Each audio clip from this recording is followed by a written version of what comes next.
وہ جگہ جگہ ہوٹلوں میں، سڑکوں کے کناروں پر، بڑے مین روڈ پر، جن کے پاس زیادہ مال ہے وہ مختلف قسم کے آلات اور ذرائع پر اپنی چیز کا اشتہار کرتے ہیں، پتہ چلے کہ ہم ہی بناتے ہیں. اللہ اکبر، لاکھوں روپیہ اشتہار پر خرچ کرتے ہیں، پھر بھی مقروض. یہ سمجھتے ہیں کہ گاہک ہمارے اشتہار سے آئیں گے، حالانکہ اللہ رب العزت گاہک کو خود لاتے ہیں. کبھی لاتے ہیں نماز کے وقت دیکھنے کے لیے کہ یہ گاہک کو دیکھتا ہے اس وقت یا اذان کو سن کر نماز کے لیے آتا ہے. اگر نماز کو ضائع کر دے تو اللہ اس کے مال سے اس کے دل کو پھیر دیتے ہیں، سارا مال دے کر ریجیکٹ کر دیتا ہے، سارا مال دے کر فیل کر دیتا ہے. یہ حیران ہوتا ہے کہ آخر کیا بات ہے، اتنا اچھا مال ہے اور لینے کو تیار نہیں ہے. لوگ بعض گاہکوں کو پاگل کہتے ہیں، تاجر گالیاں دیتے ہیں گاہکوں کو کہ سارا مال کھلوا لیا، لینا کچھ نہیں. کیا بات ہے، کیوں نہیں لیتے؟ کہ دل نہیں چاہتا. بات یہ ہے تو نے اللہ کے حق کو ضائع کیا ہے، اللہ نے تیرے گاہک کا دل تیرے مال سے پھیر دیا ہے. سیدھی بات ہے، معاملہ وہاں سے ہے. اللہ گاہک کو لاتے ہیں دیکھنے کے لیے. اس وقت کیا کرتا ہے؟ اس وقت کیا کرتا ہے؟ آیا نماز کو مقدم کرے سبب پر، یہ سبب کو مقدم کرے حکم پر، نماز پر. اگر نماز کے لیے سبب چھوڑ دیا تو ہم کامیاب کریں گے، اور اگر نماز کو ضائع کر دیا تو ہم اس کی تجارت کے نقشوں کو ضائع کریں گے. یہ اللہ کا نظام ہے، یہ اللہ کا نظام ہے. میں نے عرض کیا کہ اللہ تعالیٰ ان کے کاموں میں آسانی پیدا فرماتے ہیں. علی رضی اللہ تعالیٰ عنہ نے گھر میں رکھے ہوئے 6 درہم سائل کو دینے کے لیے منگوائے کہ بھئی فقیر کو دینے ہیں، 6 درہم رکھیں، لے آؤ. گھر والوں نے کہہ دیا کہ نہیں، یہ تو آٹے کے لیے ہیں. خود گئے اٹھ کر، جا کر لے کر آئے گھر سے، 6 درہم سائل کو دیے. لوگ سمجھتے ہیں کہ جو لوگ توکل کر لیتے ہیں وہ اسباب اختیار نہیں کرتے. یہ خیال بالکل باطل خیال ہے اور غلط فہمی اور جہالت ہے کہ جن کے پاس توکل ہوتا ہے انہیں اسباب کی ضرورت نہیں ہوتی، اور جو اسباب اختیار کرتے ہیں ان میں توکل نہیں ہوتا. یہ جہالت ہے، یہ جہالت ہے. اسباب کے اختیار کرنے سے، اسباب کی اختیار کرنا توکل کے خلاف نہیں، اور توکل کرنا اسباب کے خلاف نہیں. لوگوں نے ان دونوں چیزوں کا الگ الگ کر دیا کہ بھائی اگر توکل ہے تو اسباب میں کیوں لگ رہے، اور اگر آپ اسباب میں لگ رہے تو آپ کے پاس توکل نہیں ہے. یہ خیال باطل خیال ہے. علی رضی اللہ تعالیٰ عنہ نے 6 درہم سائل کو دے دیا. یہ تو توکل ہے، یہ تو توکل ہے. سنو غور سے، 6 درہم سائل کو دیا، یہ توکل ہے. ہاں میں نے اللہ کو دیے ہیں، اللہ مجھے دیں گے. میں نے اللہ کو دیے ہیں، اللہ مجھے دیں گے. کیا کرتے؟ کیا گھر میں بیٹھے رہتے خاموش کہ اللہ دیں گے؟ نہیں. تجارت کی. کیسے تجارت کی؟ ایک آدمی گزرا اونٹ لے کر، میں کیسا اونٹ ہے یہ؟ بیچو گے؟ کہ ہاں بیچوں گا. کتنے کا ہے؟ کہ بھائی یہ اونٹ 140 درہم کا ہے. حضرت نے فرمایا اونٹ ہم نے لے لیا ہے مگر ہم ابھی قیمت اس کی نہیں دیں گے. نہ کہا جی کوئی بات نہیں، رکھو، دے دینا. اونٹ رکھو، آپ دے دینا. زمانہ اچھا تھا، زمانہ اچھا تھا. اس زمانے کے تاجر دوسروں سے نفع لینے کے لیے تجارت کرتے ہیں، اس زمانے کے تاجر دوسروں کا نفع پہنچانے کے لیے تجارت کرتے تھے. اس لیے اللہ تعالیٰ دونوں کے لیے سہولت کرتے تھے، گاہک کے لیے بھی اور مالک کے لیے بھی. ہاں اس زمانے میں جتنے بھی ہیں، حکام سے لے کر عوام تک، سارے جگہ تاجر، ڈاکٹر، انجینئر، جو جس شعبے میں کام کر رہا ہے اس کا جذبہ دوسرے سے فائدہ اٹھانے کا ہے. ڈاکٹروں کی ڈاکٹری میں بھی اس لیے سہولت اور شفا نہیں رہی کہ مریض سے انتفاع کا جذبہ ہے، مریض سے فائدہ اٹھانے کا ارادہ ہے. حالانکہ بیچارہ مریض ہے، مریض تو خدمت کا محتاج ہے.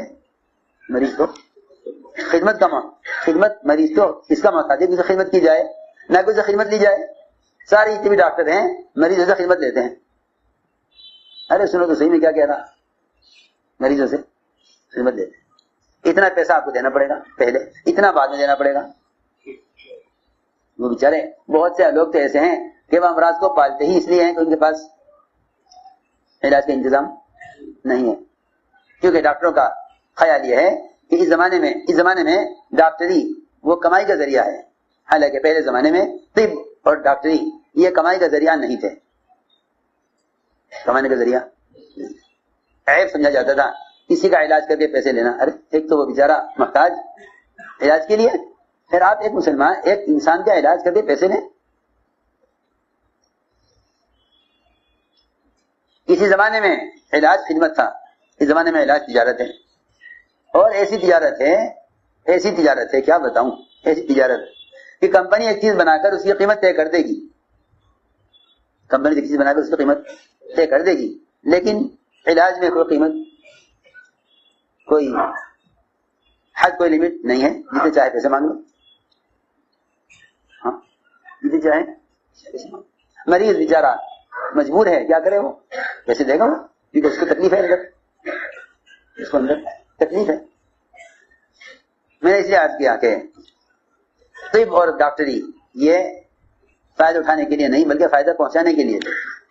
یہی وجہ تھی پرانے زمانے میں اطباء جو ہوتے تھے وہ اپنا کوئی کاروبار کرتے تھے اور لوگوں کا علاج مفت کر دیا کرتے تھے.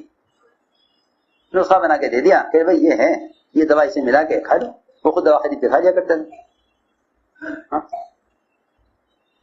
اس زمانے میں سب سے بڑی تجارت وہ ڈاکٹری ہے. اس زمانے میں ڈاکٹری سے کمانا عیب تھا، ڈاکٹری سے کمانا عیب سمجھا جاتا تھا. ہم نے عرض کیا کہ یہ جو نفع اٹھانے کا مزاج ہے نا دوسروں سے، اس نے تمام اسباب کی برکتیں اٹھائی ہوئی ہیں. ہر ایک کا جذبہ دوسرے سے فائدہ اٹھانے کا ہے، فائدہ پہنچانے کا جذبہ نہیں ہے. پھر خیانت ہے، ہر آدمی مال دیتے ہوئے ڈرتا ہے. اس نے کہا دیجیے اونٹ یہاں باندھ دیتا ہوں، آپ دے دیجیے پیسے. ادھر یہ اونٹ والا اونٹ باندھ کے گیا، ادھر دوسرا آدمی آ گیا، بھائی اونٹ کس کا ہے؟ کہ ہاں جی ہمارا. کیا بات ہے کہ بیچو گے؟ ہاں ضرور بیچیں گے. کتنے کا ہے؟ کہ 200 درہم کا. 200 درہم لیے، اونٹ بیچا. 140 درہم اونٹ والے کو دیے، 60 درہم گھر لے گئے. 60 درہم گھر لے گئے. لوگ فرائض کو ضائع کر کے کمانا چاہتے ہیں کیونکہ سبب کو اصل سمجھا ہے. لوگ فرائض کو ضائع کر کے کمانا چاہتے ہیں. حضور اکرم صلی اللہ علیہ وسلم نے جن اعمال پر جو وعدے کیے ہیں ان وعدوں کو اصل نہیں سمجھتے. چنانچہ علی رضی اللہ تعالیٰ عنہ 60 درہم گھر لے گئے اور گھر جا کر سب سے پہلا کام، یہاں گھر کی تعلیم کو کہو تو کہتے کیا ضرورت ہے اور کیوں لازم کرتے ہو بھائی تبلیغ میں یہ کام کرو، یہ کام کرو، یہ کام کرو، یہ کام کرو. یہ کوئی لازم تو ہے نہیں کہ بھئی کوئی زبردستی ان اعمال کیے جائے گھروں کے اندر. حالانکہ جنہیں جن اعمال کے مقاصد کی خبر نہیں ہوتی وہ ان اعمال کو ہلکا سمجھ کر چھوڑ دیتے ہیں. گھر کی تعلیم ہی یہی تھی، گھر کی تعلیم ہی یہی تھی کہ تم گھر میں آ کر سب سے پہلے یہ بتاؤ کہ تم جو کما کر لائے ہو کہاں سے کما کر لائے ہو. گھر میں داخل ہوتے ہی سب سے پہلی بات یہ کہی علی رضی اللہ تعالیٰ عنہ نے کہ یہ جو ہم 60 درہم لائے ہیں، یہ 60 درہم اللہ کا وہ وعدہ ہے جو اللہ نے اپنی نبی کی زبان پر ہم سے کیا تھا. یہ روایت میں ہے.